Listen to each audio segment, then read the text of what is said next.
క్షణక్షణం పోరాటం కణకణం ప్రజాపక్షం జనసైనిక్ న్యూస్ కి స్వాగతం. ముందుగా హెడ్లైన్స్. నాడు ఆయన మాటే శాసనం, నేడు ఉనికే ప్రశ్నార్థకం. మదనపల్లె సబ్ కలెక్టరేట్ ఫైళ్ల దహనం కేసులో పెద్దిరెడ్డి చుట్టూ బిగుస్తున్న ఉచ్చు. ఓవైపు అధికారులపై దర్యాప్తు, మరోవైపు వైకాపా నేతలపై కొనసాగుతున్న వేట. తిరుపతిలో పెద్దిరెడ్డి కార్యాలయానికి వెళ్లే రోడ్డు వివాదం. అనుమతులు లేని 3 రిజర్వాయర్ల నిర్మాణం. పుంగనూరు రాగానిపల్లె భూముల వివాదం. మైన్స్ డిపార్ట్మెంట్లో ఫైళ్ల దగ్నం. కోర్టులో ఎమ్మెల్యే అర్హతపై విచారణ. ఉక్కిరి బిక్కిరి అవుతున్న పెద్దిరెడ్డి ఫ్యామిలీ. పెద్దిరెడ్డి రామచంద్రారెడ్డి మదనపల్లె కోటరికి సెగ. మదనపల్లె సబ్ కలెక్టరేట్ ఫైళ్ల దహనం కేసులో మదనపల్లె వైకాపా నేతలు ఉక్కిరి బిక్కిరి. బినామీ రైస్ మిల్ మాధవరెడ్డి పరార్. విదేశాలకు ఏపీఎండీసీ చైర్పర్సన్ షమీం అస్లాం. పోలీసుల అదుపులో municipal vice chairman Jinka Chalapathi, మరో నేత బండపల్లి అక్కులప్ప. 500లకు చేరుకున్న భూ కబ్జాల ఫిర్యాదు బాధితులు. రాజకీయ నాయకులను, పూర్వ కలెక్టర్ గిరిశంను విచారించాలని సిపిఐ నాయకుల డిమాండ్. సర్వే నెంబర్లతో సహా పెద్దిరెడ్డి భూ కబ్జాలను బయటపెట్టిన టీడీపీ నేత ఆర్జే వెంకటేష్. ఇక డీటెయిల్స్ చూస్తే, ప్రజా తీర్పుతో చేతిలో అధికారం గల్లంతైంది. తాను గెలిచినా తన పార్టీ అధికారం కోల్పోవడంతో ఆయన పరిస్థితి ఒక్కసారిగా తలకిందులైంది. వరుస వివాదాలు చుట్టుముడుతున్నాయి. ఇటు ప్రభుత్వం, అటు ప్రజలు ఒకేసారి దండెత్తుతూ ఉక్కిరిబిక్కిరి చేస్తున్నారు. ఈ కష్టకాలం నుంచి బయటపడే మార్గం లేక బిత్తరచూపులు చూస్తున్నారు ఆ నేత. ఒకప్పుడు ప్రభుత్వాన్ని శాసించిన ఆ నేతకు ఇప్పుడు ఎందుకు ఈ పరిస్థితి? అసలేం జరిగింది? ఏం జరగనుంది? ఎవరు ఆ నేత? ఆయనే ఉమ్మడి చిత్తూరు జిల్లా పెద్ద ఆయనగా పిలుచుకునే పెద్దిరెడ్డి రామచంద్రారెడ్డి. కొత్త ప్రభుత్వం ఏర్పడిన 45 రోజులుగా పెద్దిరెడ్డిపై రకరకాల ఆరోపణలు. వైసీపీలో సీఎం జగన్ తర్వాత నెంబర్ 2 ప్లేస్ ఎవరిది? ఇంకెవరిది? మాజీ మంత్రి పెద్దిరెడ్డి రామచంద్రారెడ్డిదే. ఇందులో ఎవరికీ నో డౌట్. రాయలసీమకే చెందిన ఈ ఇద్దరు కీలక నేతలు గత 5 ఏళ్లు రాష్ట్రాన్ని శాసించారు. సీఎం హోదాలో జగన్ ఏపీని పాలించగా, మంత్రిగా రాయలసీమ ప్రాంతానికి చెందిన కీలక నేతగా పెద్దిరెడ్డి రామచంద్రారెడ్డి ఆ ప్రాంతంలోని 4 ఉమ్మడి జిల్లాలకు తన గుప్పెట్లో పెట్టుకున్నారనే విమర్శలు ఉన్నాయి. ఇక ప్రస్తుత అధికార పక్షం కూడా వైసీపీ అధినేత జగన్ తో పాటు పెద్దిరెడ్డిని టార్గెట్ చేస్తూ అనేక విమర్శలు చేసేది. కాకపోతే ఎన్నికల తర్వాత వైసీపీ ప్రతిపక్షంలోకి వెళ్ళాక జగన్ కన్నా ఎక్కువగా వివాదాలు పెద్దిరెడ్డిని చుట్టుముడుతున్నాయి. విజయవాడలో కాలుష్య నియంత్రణ మండలి ఫైళ్ల దహనం నుంచి కొత్త ప్రభుత్వం ఏర్పడిన 45 రోజుల్లో వెలుగు చూసిన ప్రతి వివాదంలోనూ పెద్దిరెడ్డిపైనే ఆరోపణలు వినిపిస్తున్నాయి. మదనపల్లి సబ్ కలెక్టర్ ఇన్సిడెంట్ లో పెద్దిరెడ్డిపై అనుమానాలు. తక్కువ మాటలు ఎక్కువ పనిచేసే పెద్దిరెడ్డి తనపై ఎన్ని ఆరోపణలు వచ్చినా ఎక్కడా నోరు మెదపడం లేదు. అయితే ఆయన చుట్టూ ఉన్నవారు మాత్రం అనేక ఇబ్బందులు ఎదుర్కొంటున్నారు. తాజాగా ప్రభుత్వం సీరియస్ గా తీసుకున్న మదనపల్లి సబ్ కలెక్టరేట్ కార్యాలయం ఇన్సిడెంట్ లోనూ పెద్దిరెడ్డిపై అనుమానాలు వ్యక్తం చేస్తూ ఆ దిశగానే దర్యాప్తు కొనసాగిస్తోంది ప్రభుత్వం. ముఖ్యంగా పెద్దిరెడ్డికి ప్రధాన అనుచరులుగా భావిస్తున్న రైస్ మిల్ మాధవరెడ్డి పరారీలో ఉండగా, ఏపీఎండీసీ చైర్పర్సన్ షమీం అస్లాం విదేశాలకు వెళ్లిపోయింది అంటున్నారు. మరో ముఖ్య అనుచరుడు మున్సిపల్ వైస్ చైర్మన్ జింకా వెంకటచలపతిని శనివారం పోలీసులు అదుపులోకి తీసుకోవడంతో వైకాపా నేతలకు సెగ తగలడం మొదలైంది. మరో వైసీపీ నేత బాబా జాన్ ను విచారించేకి పోలీసులు వెళ్లినా ఆయన సహకరించడం లేదని వినపడుతోంది. మార్కెట్ కమిటీ చైర్మన్ గా వ్యవహరించిన తట్టి శ్రీనివాసులరెడ్డి సైతం అజ్ఞాతంలోకి వెళ్లిపోయినట్లు తెలుస్తోంది. మరికొందరు వైసీపీ నేతలను పలువురిని అదుపులోకి తీసుకునేందుకు పోలీసులు ప్రయత్నిస్తున్నట్లు తెలుస్తోంది. వారి ఇళ్లలో సోదాలు నిర్వహిస్తూ సంఘటనకు పెద్దిరెడ్డే కారణమనే అభిప్రాయం వ్యాపించేలా అడుగులు వేస్తుండటం కలకలం రేపుతోంది. మదనపల్లెలో సంచలనం రేపిన సబ్ కలెక్టర్ కార్యాలయంలో అగ్ని ప్రమాదంలో నిర్ఘాంత పోయే నిజాలు ఒక్కొక్కటిగా బయటపడుతున్నాయని రాజంపేట పార్లమెంట్ టీడీపీ అధికార ప్రతినిధి ఆర్జే వెంకటేష్ ఆరోపించారు. వెల్లువలా వస్తున్న పెద్దిరెడ్డి బాధితులే అందుకు నిదర్శనమని స్పష్టం చేశారు. శనివారం ఆయన మీడియాతో మాట్లాడుతూ వైఎస్ఆర్సీపీ నేతలు చేసిన ఆరోపణలపై స్పందిస్తూ మాజీ మంత్రి కుటుంబ సభ్యులు పేరుతో జరిగిన భూ అక్రమాలను ఆధారాలతో సహా బయటపెట్టారు. అంతేకాకుండా వైకాపా ద్వంద్వ వైఖరి వీడాలని హితవు పలికారు. గత 3 రోజులుగా మదనపల్లి సబ్ కలెక్టర్ కార్యాలయానికి వందలాదిగా వస్తూ మాజీ మంత్రి కుటుంబంపై చేస్తున్న ఫిర్యాదులే ఇందుకు నిదర్శనమన్నారు. ముఖ్యంగా మదనపల్లి మండలం వలసపల్లెలో సర్వే నెంబర్ 55/8/9లో 3.39 ఎకరాల ఎకరాల అసైన్ ల్యాండ్ ను ఫ్రీ హోల్డ్ లో చేర్చడం జరిగిందన్నారు. అలాగే బీకేపల్లిలో 525/1 లో ఇరిగేషన్ చెక్ డ్యామ్ ను పగలగొట్టి మంత్రి సతీమణి పేరుతో ఫ్రీ హోల్డ్ లో పెట్టారన్నారు. అలాగే పరిసర నెంబర్లు అదే విధంగా చేర్చారన్నారు. సొంత బాబాయిని హత్య చేస్తే ఢిల్లీలో ధర్నా చేయలేదని జగన్ రెడ్డి నేడు రాష్ట్రం పరువు దేశ రాజధానిలో తీయడం కోసం ధర్నా చేయడాన్ని తప్పుపట్టారు. రాష్ట్రపతి వద్దకెళ్లి రాష్ట్రంలో రాష్ట్రపతి పాలన పెట్టాలని ఫిర్యాదు చేయడం, రాష్ట్రంలో మాత్రం అసెంబ్లీలో ప్రతిపక్ష నాయకుడి హోదా ఇవ్వాలని కోర్టుకు వెళ్లడం వంటి ద్వంద్వ వైఖరిని ఆర్జే తీవ్రంగా తప్పుపట్టారు. నిర్గాంతపోయే నిజాలు బయటపడుతున్నాయి. రెవెన్యూ ప్రిన్సిపల్ సెక్రటరీ సిసోడియా గారు మదనపల్లికి వచ్చిన సందర్భంలో వందలాది మంది ఎవరూ అనుకోని రీతిలో ఫిర్యాదులు తీసుకొచ్చి ఈ పెద్దిరెడ్డి కుటుంబం మీద ఫిర్యాదులు చేశారు. 22A రిజిస్టర్లో జరిగినటువంటి అవకతవకల గురించి ఫిర్యాదులు చేశారు. ముఖ్యంగా ఈరోజు మేము పత్రికా విలేకరుల సమావేశం పెట్టడం ఏమంటే, మదనపల్లిలో మాజీ టీఎన్టీయూసీ తెలుగుదేశం పార్టీ అధ్యక్షులు మరియు ప్రస్తుత వైసీపీ నాయకులు ఒకరు మాట్లాడుతూ ఆధారాలు లేని ఆరోపణలు చేస్తున్నారు, అది తప్పు అని చెప్పారు. మేము చాలా స్పష్టంగా ఆధారాలతో వెబ్లాండ్లో ఉన్నటువంటి పేపర్స్ తీసుకొచ్చి ఈరోజు పత్రికా విలేకరుల సమావేశంలో చూపిస్తున్నాం. వలసపల్లి వద్ద సర్వే నెంబర్ 55లో పెద్దిరెడ్డి స్వర్ణలత వైఫ్ ఆఫ్ పెద్దిరెడ్డి రామచంద్రారెడ్డి గారి పేరిట డీఫార్మ్ పట్టాను ఫ్రీ హోల్డ్ చేసి దాన్ని పట్టా రిజిస్టర్ చేసుకోవడం. అదేవిధంగా మదనపల్లి బండ మీద కమ్మపల్లి రెవెన్యూ విలేజ్లో సర్వే నెంబర్ 525లో అక్కడ ఒక ఇరిగేషన్ చెక్ డ్యామ్ను పగలగొట్టేసి ఆ ల్యాండ్ను ఇదివరకే వైసీపీ పార్టీకి చెందిన హర్షవర్ధన్ రెడ్డి అనే వ్యక్తి అగ్రిమెంట్ చేసుకుంటే దాన్ని కూడా ఓవర్సైట్ చేసి పెద్దిరెడ్డి రామచంద్రారెడ్డి తన భార్య పేరుతో రిజిస్టర్ చేసుకున్నాడు. రిజిస్టర్ చేసుకోవడమే కాదు, చుట్టుపక్కల ఉన్నటువంటి మొత్తం రెవెన్యూ సర్వే నెంబర్లన్నింటినీ కూడా ఫ్రీ హోల్డ్ చేసినారు తిరిగి వాటిని రిజిస్టర్ చేసుకోవడానికి. మొన్ననే ఆంధ్రజ్యోతి పత్రికలో స్పష్టంగా తెలియజేశారు, సర్వే నెంబర్తో సహా రేణిగుంట ఎయిర్పోర్ట్ వద్ద దాదాపు 10 ఎకరాల డీఫార్మ్ పట్టా భూమి పట్టా స్వర్ణలత గారి పేరుతో చేసుకోవడం. ఈ విధంగా జిల్లాలో అనేక అక్రమాలకు తెరలేపారు. మేము స్పష్టంగా ఆధారాలు ఇస్తున్నాం. ఇక్కడ సబ్ కలెక్టర్ ఆఫీస్లో మంటలు పుట్టించడం వెనక వీటన్నిటిని మాయ చేయడానికి, కనుమరుగు చేయడానికి మంటలు రేపినారని చెప్పి మేము ఆరోపణ చేస్తున్నాం. ఇప్పుడు మేము అడుగుతున్నాం, ప్రశ్నిస్తున్నాం వాళ్ళని, అయ్యా మీ నాయకుడేమో 34 మందిని చంపేసినారు వైసీపీ వాళ్ళలోనే, రాష్ట్రపతి దాకా వెళ్ళాడు, ఢిల్లీకి పోయి రాష్ట్రపతికి కంప్లైంట్ చేశాడు, ఆధారాలు ఇవ్వండి. పెద్దిరెడ్డి అండతో మా భూములు లాక్కున్నారని నిరసన. రోడ్లు సబ్ స్టేషన్ అక్రమంగా నిర్మించడాన్ని అడ్డుకున్న మమ్మల్ని చంపుతామని బెదిరిస్తున్నారు. పుంగనూరు ఎమ్మెల్యే పెద్దిరెడ్డి అండతో మా భూములు లాక్కున్నారని బాధితులు మదనపల్లె సబ్ కలెక్టర్ కార్యాలయం ఎదుట నిరసన వ్యక్తం చేశారు. శనివారం అర్జీలు ఇవ్వాలని స్థానిక సబ్ కలెక్టర్ ఆఫీసు వద్దకు 10ల సంఖ్యలో బాధితులు చేరుకున్నారు. సమాచారం అందుకున్న సిపిఐ ఏఐటియుసి నాయకులు మద్దతు నిలిచి నిరసన తెలిపారు. అండగా ఉంటామని సిపిఐ నాయకులు కృష్ణప్ప, సాంబశివ తెలిపారు. ప్రభుత్వం స్పందించి బాధితులకు న్యాయం చేయాలని డిమాండ్ చేశారు. మదనపల్లి సబ్ కలెక్టరేట్ ఫైల్ దహనం కేసులో పెద్దిరెడ్డి చుట్టూ ఉచ్చు బిగించేలా అడుగులు పడుతున్నాయి. గత ఆదివారం రాత్రి ఈ సంఘటన జరిగినా ఇంతవరకు ఎలాంటి పురోగతి సాధించింది అధికారులు చెప్పడం లేదు. కానీ పెద్దిరెడ్డి చుట్టూనే ఉచ్చు బిగించేలా అడుగులు పడుతున్నాయని గుసగుసలు వినిపిస్తున్నాయి.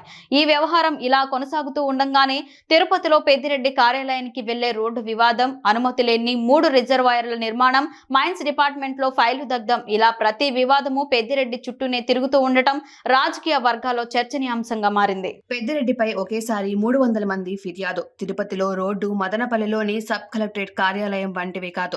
గత 45 రోజులుగా పెద్దిరెడ్డి కేంద్రంగా అనేక వివాదాలు వెలుగు చూస్తున్నాయి. ముఖ్యంగా పుంగనూరు మండలంలో 980 ఎకరాలకు పెద్దిరెడ్డి, ఆయన అనుచరులు తమ పేర్లపై మార్చుకున్నారని ఆరోపణలు ఉన్నాయి. వీటిపై దర్యాప్తు జరుగుతుండగానే మదనపల్లి సబ్ కలెక్టర్లో ఫైళ్లు దహనమయ్యాయి. దీంతో ఈ సంఘటనకు పెద్దిరెడ్డికి లింకు ఉందనే అనుమానం వ్యక్తం చేస్తోంది ప్రభుత్వం. యావత్ పోలీస్ రెవెన్యూ యంత్రాంగాన్ని మదనపల్లిలో మోహరించింది. దీంతో పెద్దిరెడ్డి బాధితులమంటూ చెప్పుకుంటూ సుమారు 300 మంది ఒకేసారి మదనపల్లి కలెక్టరేట్కు తరలి రావడం, పెద్దిరెడ్డి ఆయన అనుచరులు తమ భూములు ఆక్రమించుకున్నారని ఫిర్యాదులు చేయటం సంచలనం సృష్టిస్తోంది. అనుమతులు లేకుండానే రిజర్వాయర్ల నిర్మాణ పనులు, ఇక గనులు, మైనింగ్ లీజులు, ఇసుక తవ్వకాల్లోనూ ఆరోపణలు ఎదుర్కొంటున్నారు పెద్దిరెడ్డి. ఇవన్నీ ఒక ఎత్తైతే తన సొంత నియోజకవర్గం పుంగనూరు, తన తమ్ముడు ద్వారకానాథ్ రెడ్డి ప్రాతినిధ్యం వహిస్తున్న తంబలపల్లిలో 3 రిజర్వాయర్లను ఎటువంటి అనుమతులు లేకుండా నిర్మాణానికి సిద్ధమయ్యాయని పెద్దిరెడ్డి కంపెనీపై ఫిర్యాదులు వచ్చాయి. ఈ 2 నియోజకవర్గాల్లో ఆవులపల్లి, నేతిగుట్టవారిపల్లి, ముదివేడు రిజర్వాయర్లను పెద్దిరెడ్డికే చెందిన PLR కంపెనీ చేపట్టింది. దీనికి పర్యావరణ అనుమతులు లేవు. నిర్వాసితులకు పైసా కూడా పరిహారం ఇవ్వకుండా ప్రాజెక్టుల పనులు చేపట్టారు. ప్రభుత్వం మారిన తర్వాత ప్రాజెక్టు పనులు నిలిచిపోవడంతో అక్కడి యంత్రాలను వెనక్కి తీసుకురావాలని ప్రయత్నించారు. ప్రజల ఫిర్యాదులు ప్రభుత్వానికి ఆయుధంలా మారాయి. అయితే పెద్దిరెడ్డి తీరుపై అప్పటికే ఆగ్రహంగా ఉన్న రైతులు, నిర్వాసితులు ఆ యంత్రాలను అడ్డుకొని ఆందోళన చేశారు. ఇలా గత 45 రోజులుగా వరుస వివాదాల్లో ఇరుక్కుంటున్నారు పెద్దిరెడ్డి. ఇప్పుడు ఆయన కుటుంబం భూ కబ్జాలపై నేరుగా రైతులు ఫిర్యాదు చేస్తుండటం కూడా రాజకీయంగా చర్చనీయాంశమవుతుంది. పెద్దిరెడ్డి దందాలు చేస్తున్నారని ఆరోపణలు చేస్తున్న ప్రభుత్వానికి ప్రజలిస్తున్న ఫిర్యాదులు ఆయుధంగా పనికొస్తున్నాయంటున్నారు. మొత్తానికి ఈ ఎపిసోడ్ ను పరిశీలిస్తే మునుముందు పెద్దిరెడ్డికి చిక్కులు తప్పకపోవచ్చని వ్యాఖ్యానిస్తున్నారు. ప్రజా తీర్పుతో చేతిలో అధికారం గల్లంతైంది. తాను గెలిచినా తన పార్టీ అధికారం కోల్పోవడంతో ఆయన పరిస్థితి ఒక్కసారిగా తలకిందులైంది. వరుస వివాదాలు చుట్టుముడుతున్నాయి. ఇటు ప్రభుత్వం, అటు ప్రజలు ఒకేసారి దండెత్తుతూ ఉక్కిరి బిక్కిరి చేస్తున్నారు. ఈ కష్టకాలం నుంచి బయటపడే మార్గం లేక బిత్తరు చూపులు చూస్తున్నారు ఆ నేత. ఒకప్పుడు ప్రభుత్వాన్ని శాసించిన ఆ నేతకు ఇప్పుడెందుకు ఈ పరిస్థితి? అసలేం జరిగింది? ఏం జరగనుంది? బీజేపీ ఆధ్వర్యంలో ఏపీజే అబ్దుల్ కలాం వర్ధంతి వేడుకలు. బీజేపీ పట్టణ అధ్యక్షుడు బర్నేపల్లి రవికుమార్ ఆధ్వర్యంలో స్థానిక హైస్కూల్లో ఉన్న ఏపీజే అబ్దుల్ కలాం విగ్రహానికి బీజేపీ నాయకులు ఎల్లంపల్లి ప్రశాంత్, ఆకుల కృష్ణమూర్తిలు పూలమాలలు వేసి ఘన నివాళులర్పించారు. ఈ కార్యక్రమంలో పాల్గొన్న రాజంపేట బీజేపీ జిల్లా ప్రధాన కార్యదర్శి ఆకుల కృష్ణమూర్తి మాట్లాడుతూ, ఏపీజే అబ్దుల్ కలాం తన చిన్నప్పుడు రామేశ్వరంలో పైనుంచి ఎగురుతున్న విమానాన్ని చూసి అందులో ఒక్కసారైనా ఎక్కాలని, చివరికి విమానాలను మించి రాకెట్లను తయారు చేసిన గొప్ప వ్యక్తిగా ఎదిగారన్నారు.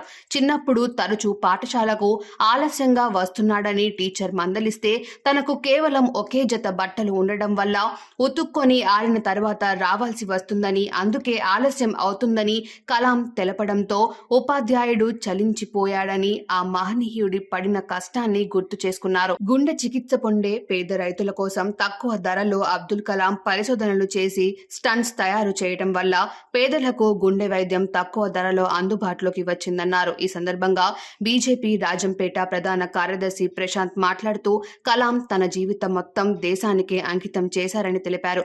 రాష్ట్రపతి అయిన తర్వాత సాధారణ జీవితం గడిపారని అన్నారు. చనిపోయే వరకు కూడా దేశ యువత కోసం అధ్యాపకునిగా పనిచేసిన మాజీ రాష్ట్రపతి అబ్దుల్ కలాం ఈ దేశానికి చేసిన సేవ ఎంతో గొప్పదని వివరించారు. ఈ కార్యక్రమంలో doctor Azmatullah Khan, BJP senior నాయకులు పూల నాగరాజు, పట్టణ ప్రధాన కార్యదర్శి కోసూరి భవానీ, యువ మోర్చా పట్టణ అధ్యక్షులు సంతోష్, పిల్లస్వామి నాయక్ రెడ్డి కార్యకర్తలు పాల్గొన్నారు. కేంద్ర ప్రభుత్వ నూతన క్రిమినల్ చట్టాలు దేశానికి ప్రమాదం.